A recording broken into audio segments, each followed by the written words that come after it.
What is red tide and what should we know about being around it?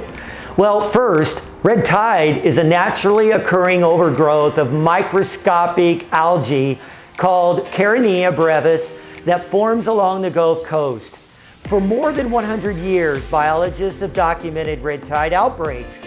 The algae bloom that affects Florida's Gulf produces a toxin that can kill fish, marine mammals, and birds.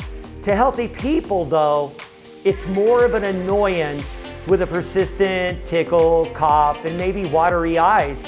However, people who suffer from a respiratory condition such as COPD and asthma wisely stay away from the beach during a red tide outbreak. Depending on the wind direction, people as far away as 5 miles from the Gulf will typically smell the dead fish odor and/or experience the tickle and cough. If a large bloom forms, it can change the Gulf's endearing color from a blue-green to a brownish red, hence the name red tide. Red tide can have devastating effects on Florida's economy as it can kill fish and other marine life, harm tourism, and impact the fishing industry. The occurrence of red tide is influenced by a variety of factors, including water temperature, nutrient levels, and currents. These algae produce toxins that can affect marine life and humans. When there is a large enough concentration of Carenia brevis in coastal waters, it can cause a discoloration of the water, which again gives rise to the name red tide.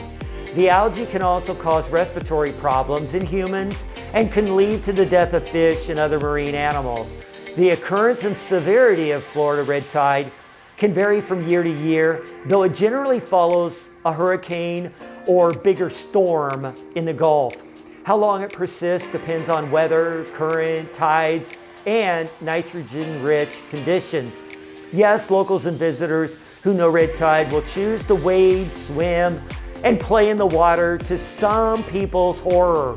Keep in mind, health experts confirm red tide is not a health risk to healthy people.